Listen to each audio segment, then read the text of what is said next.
오늘 우리에게 주시는 하나님의 말씀은 시편 16편 8절에서 11절까지의 말씀입니다. 내가 여호와를 항상 내 앞에 모시며 그가 나의 오른쪽에 계심으로 내가 흔들리지 아니하리로다. 이러므로 나의 마음이 기쁘고 나의 영도 즐거워하며 내 육체도 안전히 살리니 이는 주께서 내 영혼을 수월에 버리지 아니하시며 주의 거룩한 자를 멸망시키지 않으실 것임이니이다. 주께서 생명의 길을 내게 보이시리니 주의 앞에는 충만한 기쁨이 있고 주의 오른쪽에는 영원한 즐거움이 있나이다. 젊은이 교회에 이제 처음 하는 위드 지저스 데이 참여한 여러분들을 진심으로 축복합니다. 국민일보에서 3년 전인가요? 한번 기독 청년들 설문조사한 내용을 발표한 걸 읽은 적이 있습니다. 그때 어느 청년이 그런 말을 했습니다. 예수님 없이는 살 수 없겠지만 예수님만으로 살 수도 없습니다. 그런 참 묘한 말을 했습니다.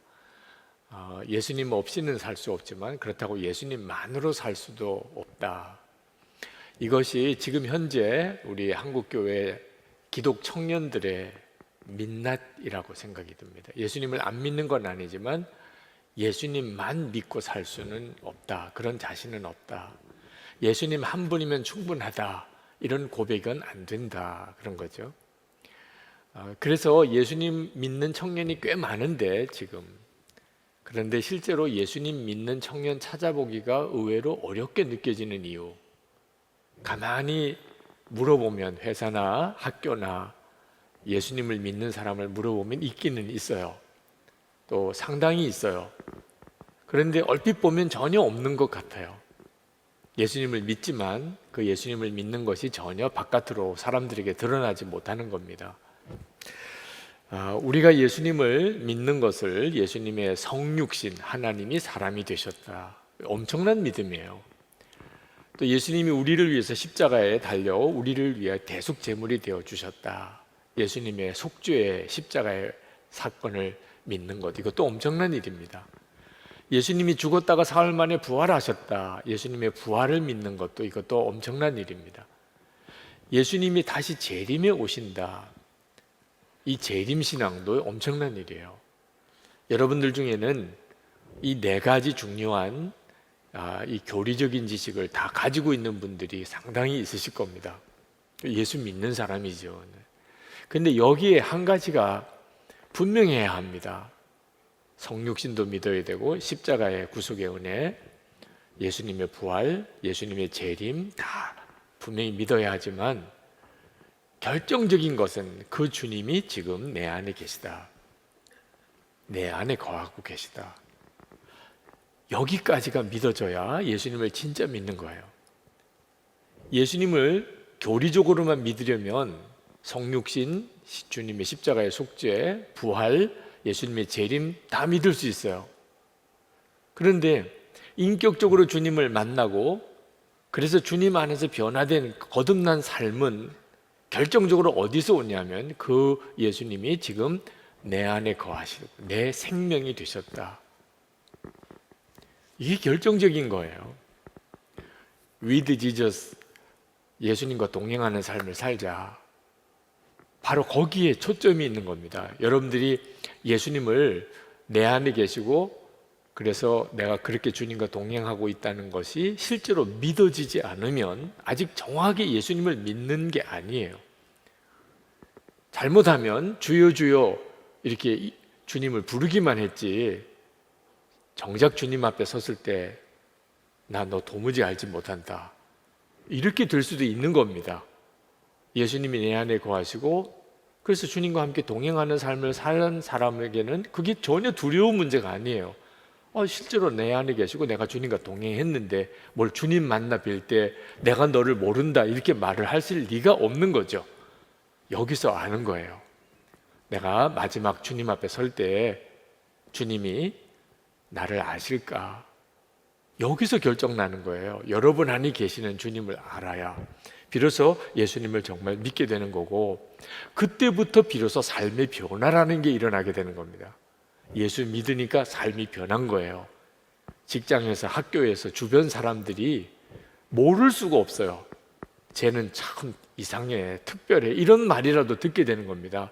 너 정말 이상하다, 너는 진짜 예수 믿는 사람 같아, 이런 말을 듣는 거예요. 가족들에게, 친구들에게, 직장에서, 학교에서. 야, 나 예수 믿는 사람 많이 봤지만 너는 좀 특별한 것 같아. 그게 어디서 차이가 나는 거죠? 예수님이 내 안에 거하시는 것이 정말 믿어지고 그렇게 주님과 함께 동행하는 삶에서 오는 거예요. 시편 16편은 다윗이 굉장히 어려울 때 쓴 시입니다. 말할 수 없이 어려울 때. 근데 이 시편 16편에 보면 다윗이 그렇게 어려운 형편 속에서 하나님이 늘 함께 계심을 그가 믿는다고 고백을 하고 있어요. 하나님이 함께 계심을. 그렇기 때문에 그는 낙심하지 않는다는 거예요. 8절에 보면 내가 여호와를 항상 내 앞에 모시며. 여러분, 이 믿음이 우리가 오늘 주목해 볼 믿음이에요. 하나님을 항상 내 앞에 모시며 그가 나의 오른편에 계심으로 내가 흔들리지 아니하리로다. 여러분, 이 두 가지는 같이 가야 되는 거예요. 하나님이 나와 항상 함께 계시고 그래서 나는 흔들리지 않는 거예요. 이 중에 하나가 아니라면 나머지도 아닌 거예요. 내가 흔들리고 있어요. 생활에 흔들리고 믿음이 흔들리고 아주 뚜렷하게 지금 흔들리고 있어요. 그러면 하나님이 나와 함께 계심을 믿지 못하고 있는 겁니다. 하나님이 나와 함께 계시는 걸 믿는데요, 그런데 나는 삶이 흔들리고 있어요. 그 믿는 게 거짓인 거예요. 둘은 같이 가는 거예요.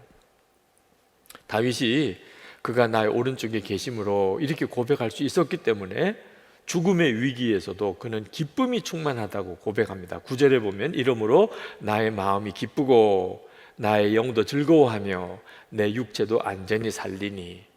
요 9절만 읽으면 다윗의 형편이 아주 좋은 때 말하는 것 같아요. 지금 다윗이 죽음의 위기 앞에 있는 거예요. 여러분, 우리가 예수님을 믿으면 이렇게 믿자는 거예요. 예수님을 믿으면 정말 삶의 위기 가운데 말할 수 없는 어떤 좌절의 순간에도, 그 순간에도 내 마음의 심령에는 기쁨이 일어나고 흔들리지 않고, 그리고 얼마든지 그런 상황에서 주님과 동행하는 삶을 사는 게 예수 믿는 진짜 복인데, 우리가 제발 그렇게 누리고 살아보자고 이렇게 예수 동행 운동을 하는 겁니다. 다윗이 이렇게 믿었다는 것은 다윗이 부모님 때문에 하나님 믿은 사람이 아니라는 겁니다.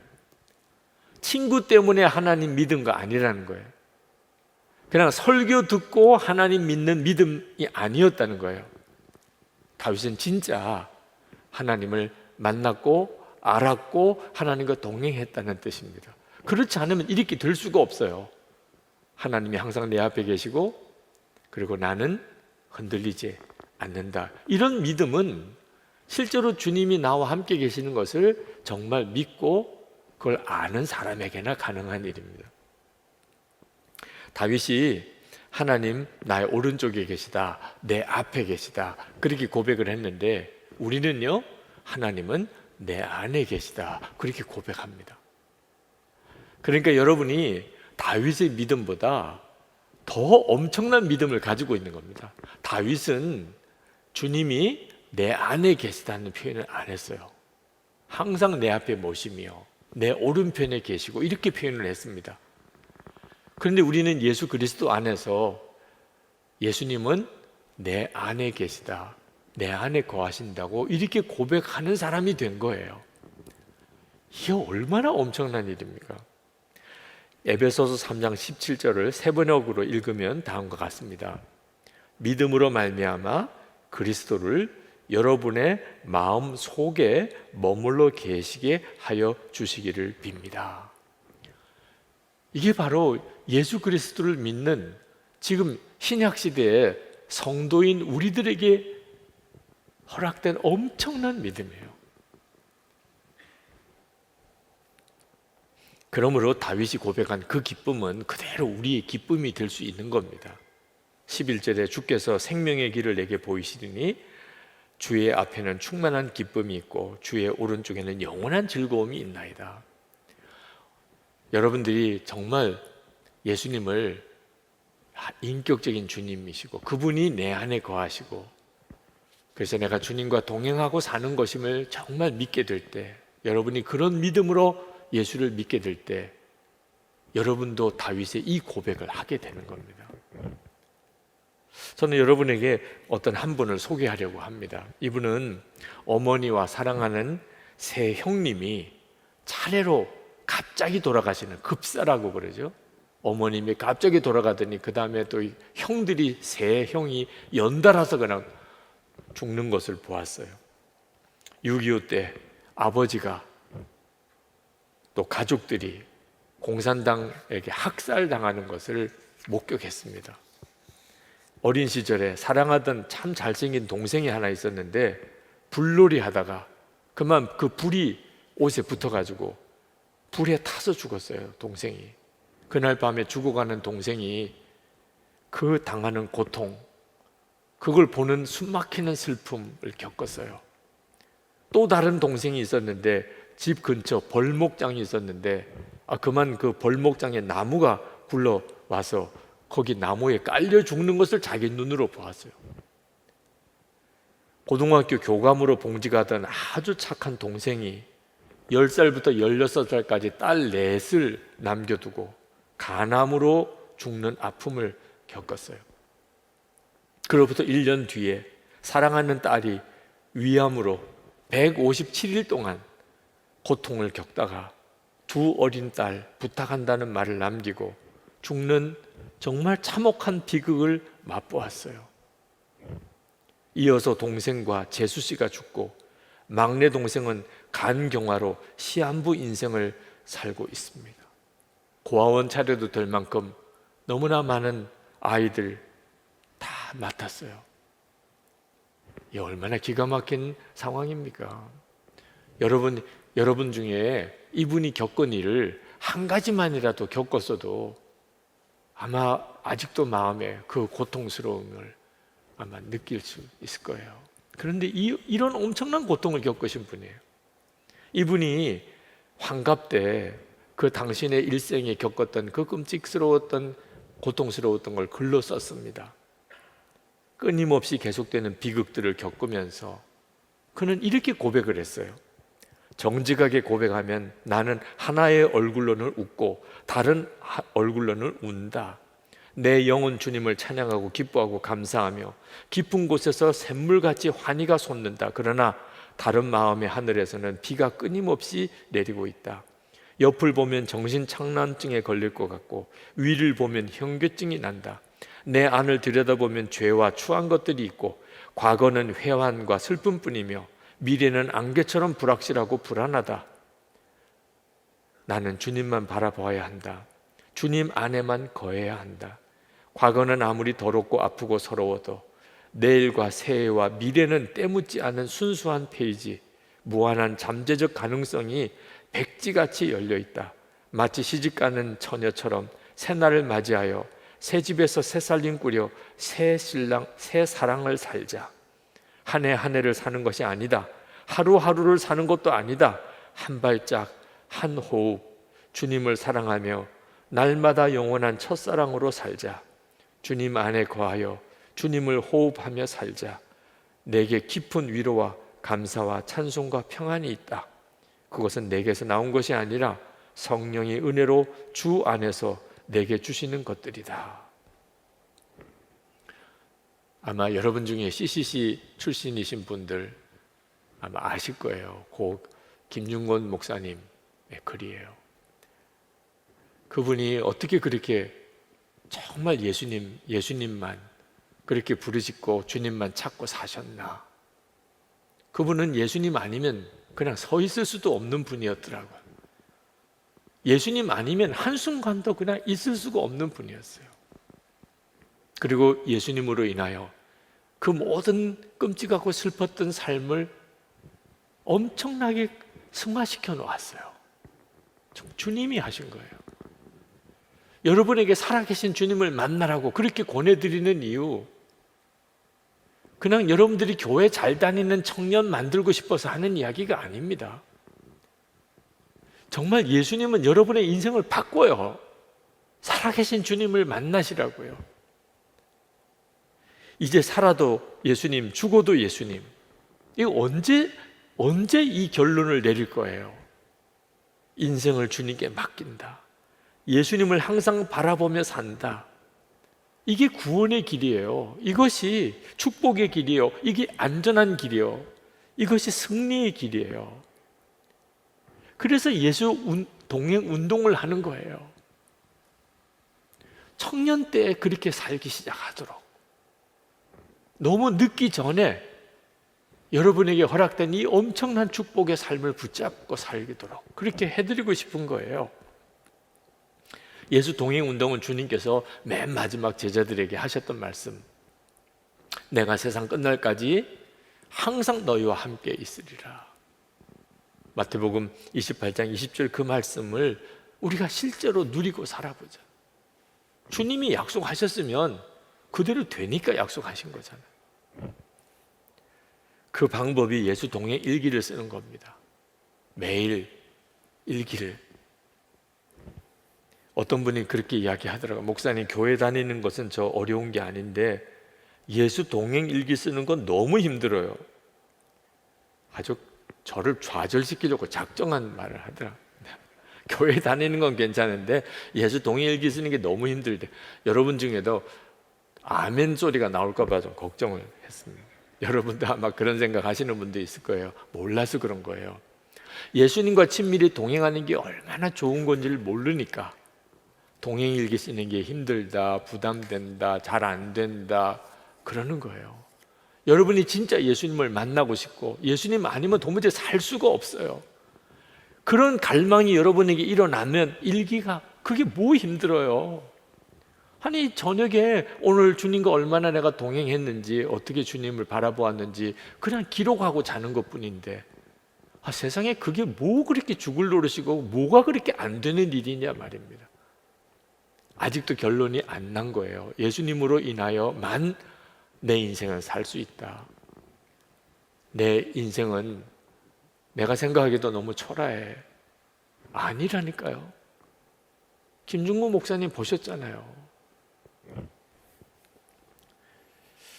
정말 주님과 친밀히 누리는 기쁨이 있어요.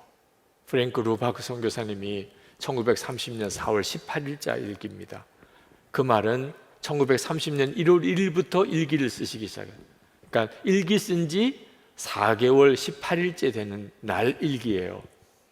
오늘 오후에는 하나님께 사로잡히는 것이 나에게 엄청난 기쁨으로 다가왔습니다. 이런 느낌은 지금까지 한 번도 경험해 본 적이 없습니다. 하나님이 무척이나 가깝고 다정스럽게 여겨져서 다른 것들을 통해 얻는 만족은 비할 바가 아니었습니다. 이런 경험을 이제 일주일에 서너 차례씩 하게 됩니다. 이 경험을 한 후부터는 다른 것들이 주는 매력이 싫어집니다.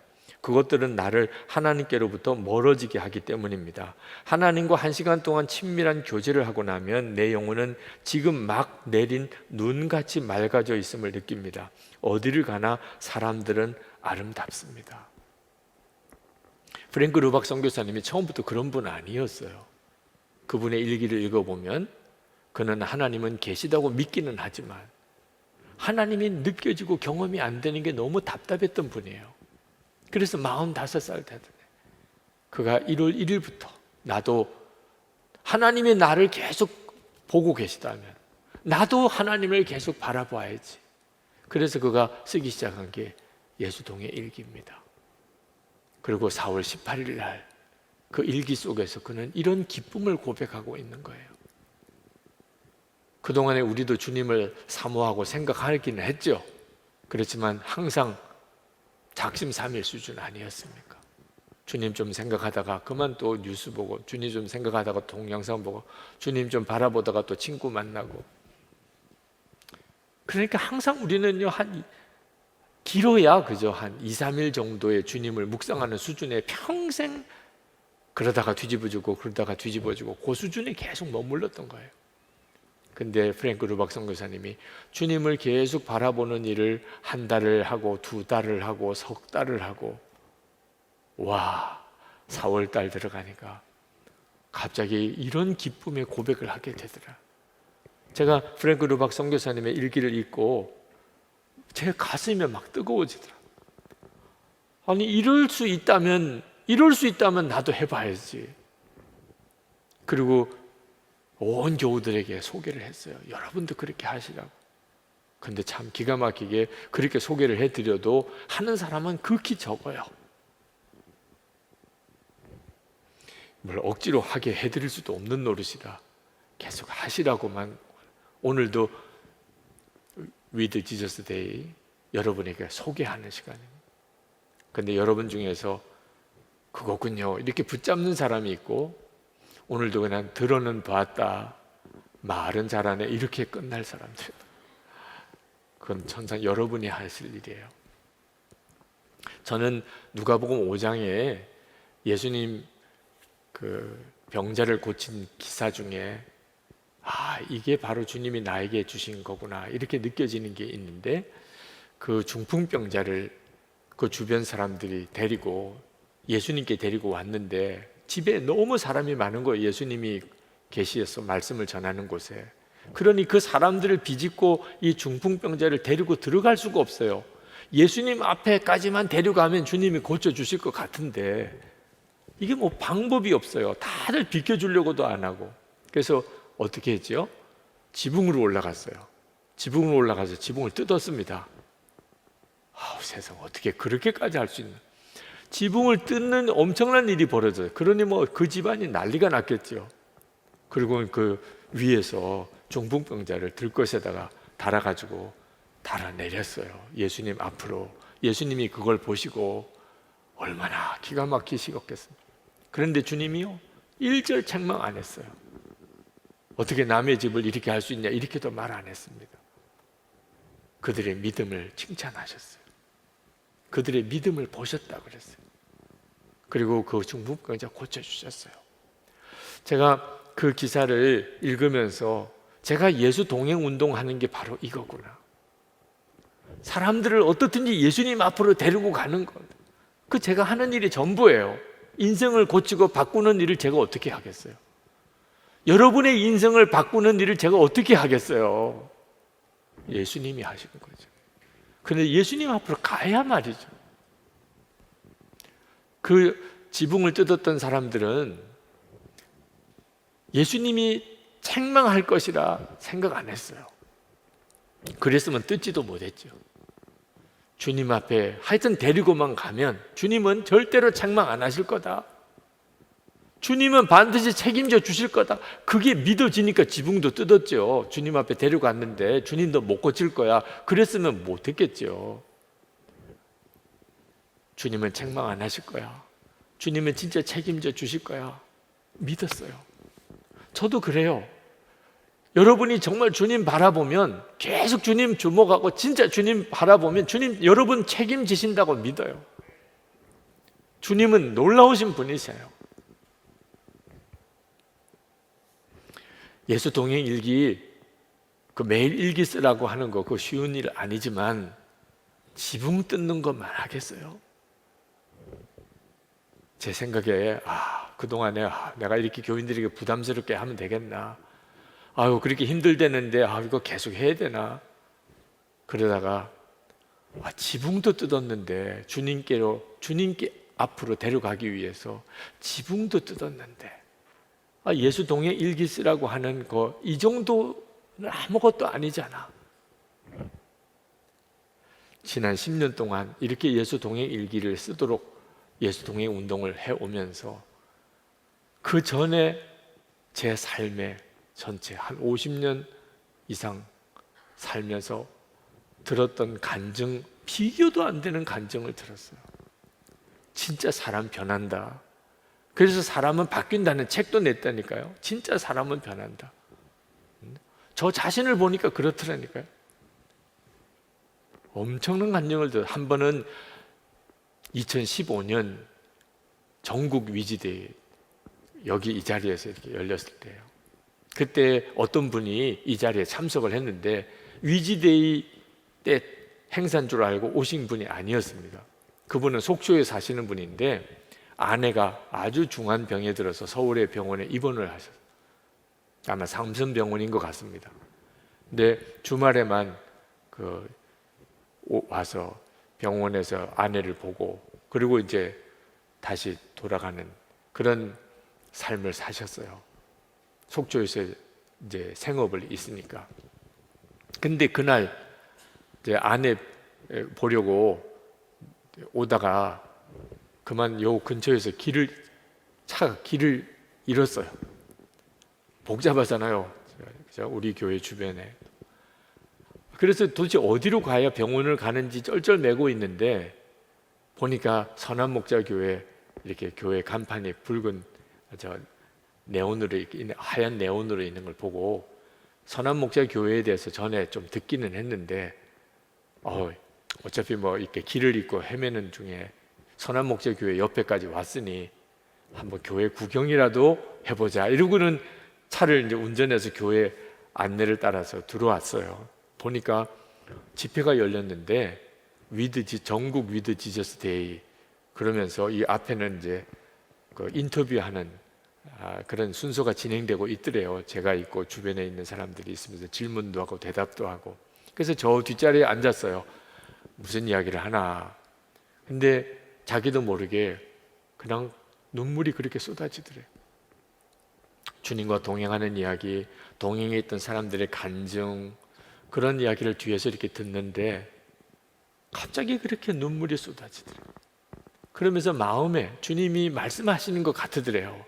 너는 혼자가 아니다. 그 말씀을 그날 들었대요. 너는 혼자가 아니야. 사실 아내가 병원에 입원을 그 아내가 상태가 많이 위중합니다. 그렇지만 아내 앞에서 걱정스러운 얼굴을 할 수가 없잖아요. 환자인데 거의 괜찮은 것처럼 아무렇지도 않은 것처럼 아우 당신 걱정하지 마. 이제 곧 당신 쾌유할 거야. 그렇지만 마음에는 걱정이 되죠. 아내가 이게 잘 고침을 받아야 되는데 아내가 정말 살아날 수 있을까?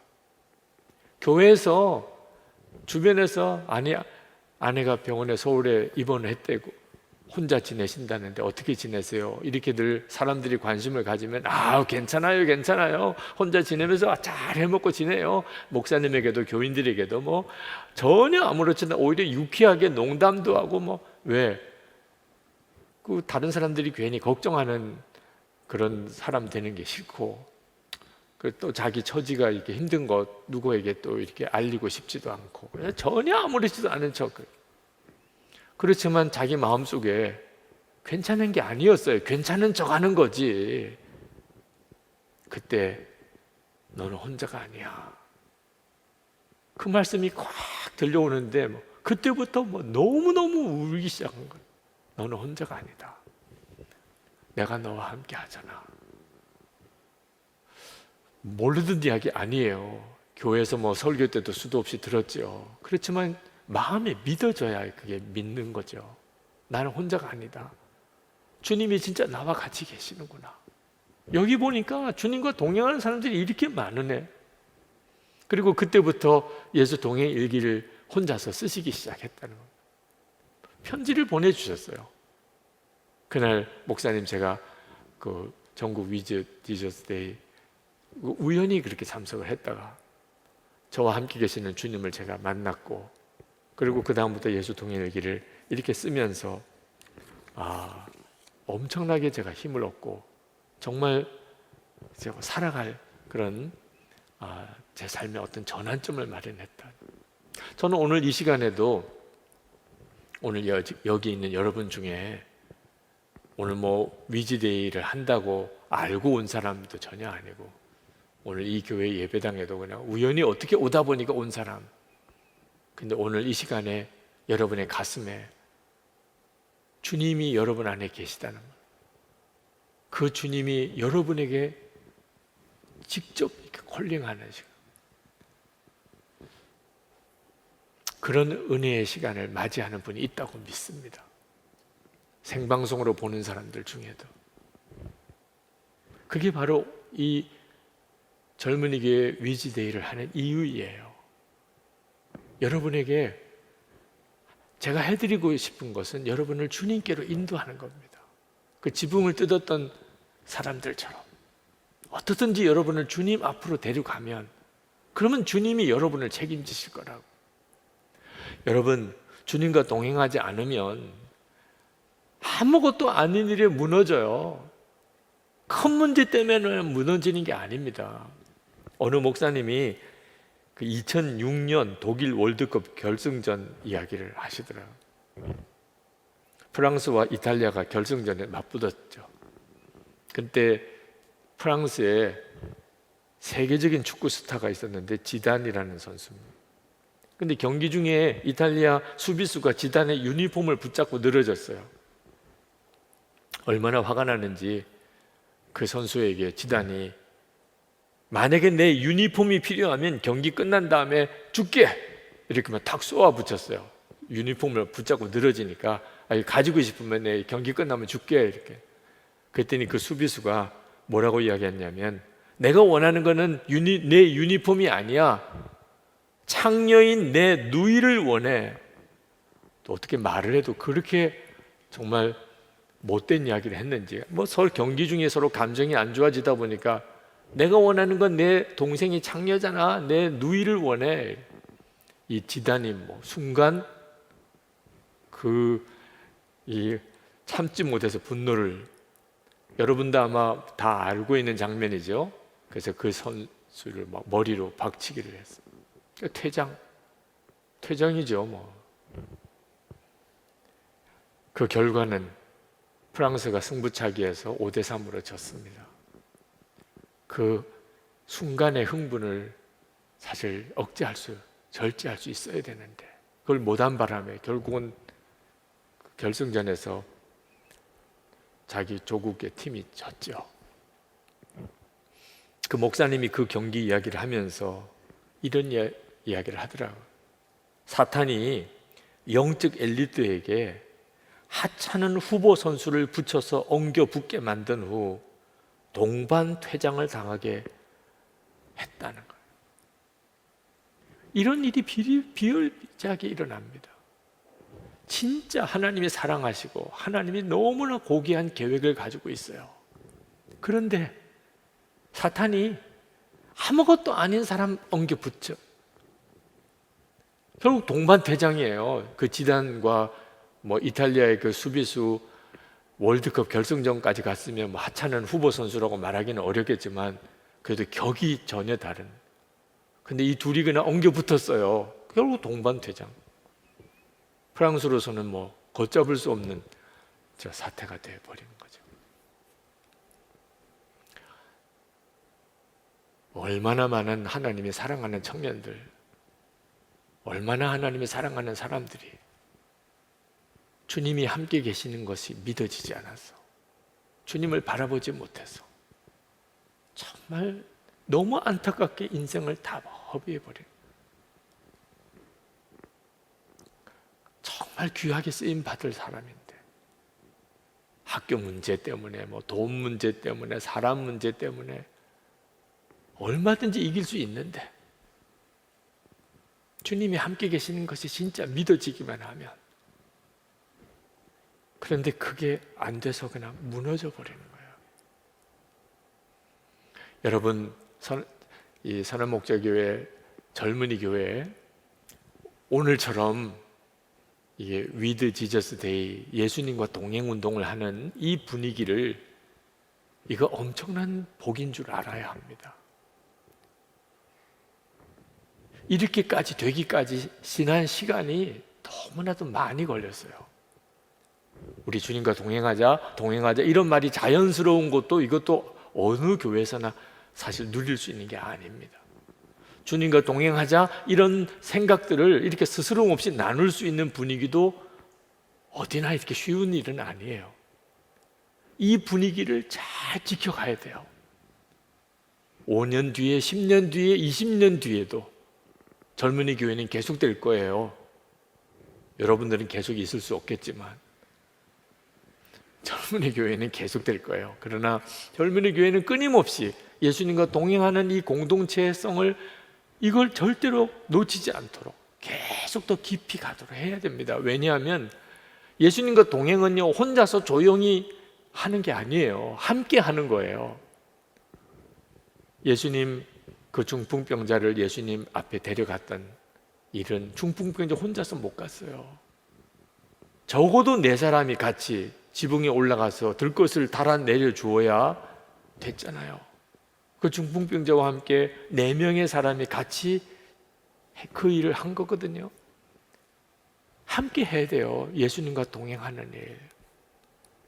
그래서 나눔 방이 필요한 겁니다. 그리고 또 한 가지 부탁드리는 것은 우리 교회만 아니고 교회 바깥에서도 도움을 요청하는 요청이 엄청 많아졌어요. 우리를 도와달라. 우리도 주님과 동행하는 그런 교회로 만들고 싶다. 목사님, 저도 주님과 동행하는 삶을 살고 싶은데 좀 훈련시켜 주세요.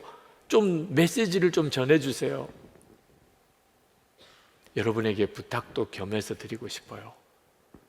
젊은이 교회도 예수님과 동행하는 운동을 서로 연합해서 같이 가고, 이 일이 한국 교회에 확산되는 일, 전 세계 열방에 확산되는 일, 그 일을 위해도 기도해 주세요. 그리고 여러분들도 그 일을 위해 헌신해 주세요. 여러분이 주님과 동행하는 일을 위해서 헌신하면 여러분도 주님과 동행하는 삶의 중심에 서 있게 됩니다. 그게 바로 주님과 동행하는 비밀이에요. 여러분 정말 주님과 동행하고 싶다면 간단해요. 주님과 동행하는 일의 중심에 서 보면 돼요. 나눔 방장하는 거예요. 하여튼 주변 사람들에게 다 광고하고 알리는 거예요. 나 예수님과 동행하고 매일 일기 쓰게 됐다. 혹시 나 일기 안 쓰면 밥 주지 마. 엄마, 나 일기 안 쓰면 밥 주지 마. 여러분 회사 사장한테 가서 저 예수 동행일기 안 쓰면 그날로 회사 자르세요. 네. 저는 사람도 아닙니다. 아주 여러분이 퇴로를 차단해요. 일기 안 쓸 가능성 자체를 없애요. 네. 얼마든지 할 수 있어요. 여러분의 마음의 갈망이 문제예요. 그러면 반드시 주님이 먼저 역사하셨다는 걸 알게 돼요. 여러분만 노력하는 게 아닙니다. 주님과 친밀히 동행하는 것은 항상 주님과 사이에서의 서로 함께 하는 거거든요. 주님은 이미 먼저 역사하셨어요. 여러분 안에 오신 거잖아요. 여러분이 반응만 하면 주님은 반드시 역사하세요. 주님과 동행하시기를, 그리고 그런 공동체를 만드시기를, 그리고 우리 한국과 전 세계 열방에, 특히 청년들 안에 예수 동행 운동을 일으키는 일에 함께 기도해 주시기를 부탁을 드립니다. 기도합시다. 이 시간에 우리 하나님 앞에 여러분 자신을 위해서 먼저 기도하고, 그리고 이 땅에 예수 동행 운동이 계속되어지기를 기도해 주시기 바랍니다. 주님과 동행하고 싶어요. 주님, 제가 정말 주님을 인격적으로 만나고 그 주님과 친밀하게 그렇게 살고 싶습니다. 주님, 제가 제 마음을 엽니다. 주님께 내 인생 자체를 맡기고 싶습니다. 이제는 죽어도 주님, 살아도 주님입니다. 그런 동지들이 서로 연합되게 해주세요. 우리 교회도 살고 이 땅의 청년들 안에 예수 동행 운동 진짜 부흥이 일어나게 해주옵소서. 다 같이 통성으로 기도합시다. 은혜와 사랑이 충만하신 하나님, 놀라우신 하나님의 은혜, 하나님의 역사, 예수 감사, 하나님의 그 하나님의 역사, 정말 주님을 인격적으로 만나고 놀라우신 주님의 은혜, 하나님의 역사, 아버지 우리를 받으시고 아버지 주님의 임재하는 일 놀라우신 하나님의 역사, 아버지 우리가 사모하며 하나님 갈망하는 마음에 주님 같이 아버지 나아가는 젊은이 되게 하나님의 놀라운 부흥, 하나님의 역사를 허락하여 주시옵소서. 하나님의 놀라우신 하나님 은혜, 하나님의 놀라우신 이름 부흥을 하나님이 청년들에게 주셔서 젊은이 교회 위에 주셔서 하나님 주님과 통하는 거룩한 하나님 운동이 일어나게 하소서. 청년들이 연합하여 하나님 주님을 찬양하며 하나님 주님을 바라보며 하나님 주님과 하나님 정말 친밀해지며 하나님 주님으로 하나님 뜨겁게 하나가 되어지는 하나님 거룩한 청년들의 무리들이 일어나게 되기를 원합니다. 진실한 청년들이 세워지게 되기를 원합니다.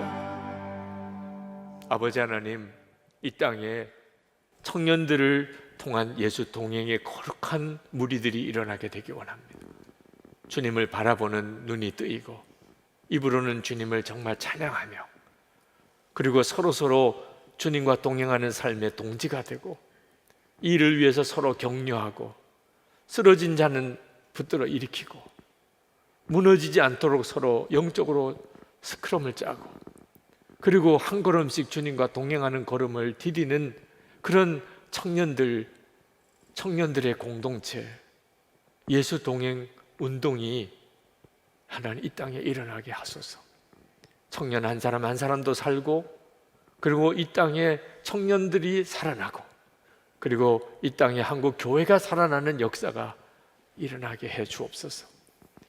혼자서 외롭게 주님을 갈망하는 이들이 이제는 일어나서 적극적으로 서로 손을 내밀게 하시고 그리고 함께 주님을 바라보는 삶을 매일매일 살아갈 수 있게 하여 주옵소서. 주님 이미 우리 안에 계시죠. 여기까지 우리를 인도하시지 않았습니까? 청년들에게 그 눈을 열어주시기 원합니다. 지붕을 뚫었던 그 사람들처럼 주님 앞으로 인도하고 싶습니다. 주님은 반드시 책임져 주실 걸 믿습니다.